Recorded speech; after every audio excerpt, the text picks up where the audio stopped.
जिल्ह्यातील देऊळगाव राजा तालुक्यातील शिवनी आरमाळ येथील प्रगतशील व राज्य पुरस्कार प्राप्त युवा शेतकरी कैलास अर्जुन नागरे यांनी विषारी औषध पिऊन आत्महत्या केली। आत्महत्यापूर्वी त्यांनी 3 पान सुसाईड नोटही लिहून ठेवली आहे। कैलास नागरे या युवा शेतकऱ्याने अनेक दिवसांपासून देऊळगाव राजा परिसरातील शेतकऱ्यांना खडकपूर्णा जलाशयातून शाश्वत पाणी मिळावे यासाठी लढा सुरू केला होता खरं तर, आणि त्यानंतर गेल्या डिसेंबर महिन्यात त्यांनी 10 दिवस अन्नत्याग आंदोलनही केले।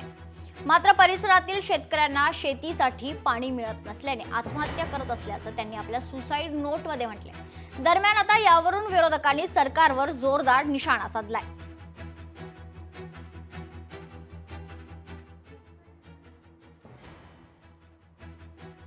आम्हाला लोकांच्याकडे याचा थोडीवर माहिती कळल्यावर आम्ही शेतकरी ठिकठिकाणची माहिती एकत्रित करतो आणि केंद्र सरकारची याबद्दल एखादी धोरण आखावं, त्यांनी याला मदत करण्याच्यासाठी काही नीती ठरवावी हा आग्रह आम्ही धरणार आहोत।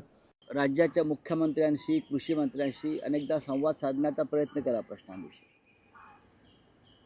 त्याला प्रतिसाद मिळाला नाही आणि शेवटी वैफल्यग्रस्त होऊन त्याने आत्महत्या केली।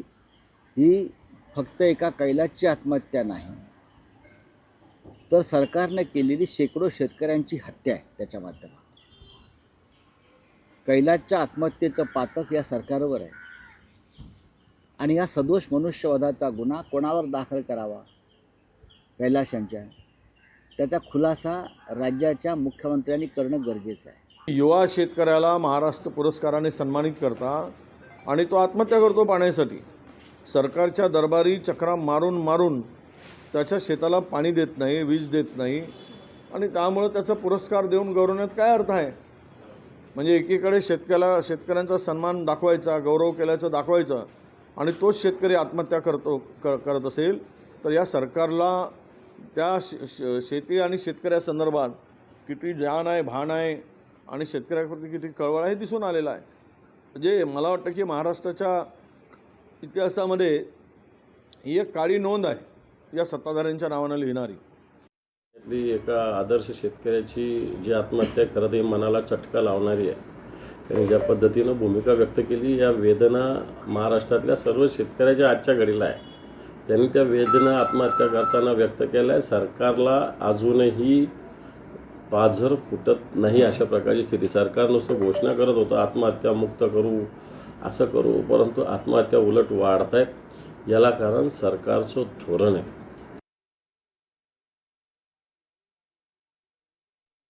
शासनाचा युवा पुरस्कार प्राप्त शेतकऱ्यांना आत्महत्या केली। बुलढाणा जिल्ह्यातील शिवनी आरमाळमधील ही घटना असून शेतीसाठी पाणी मिळत नसल्याने शासनाच्या निषेधार्थ आत्महत्या केल्याचं कळत आहे।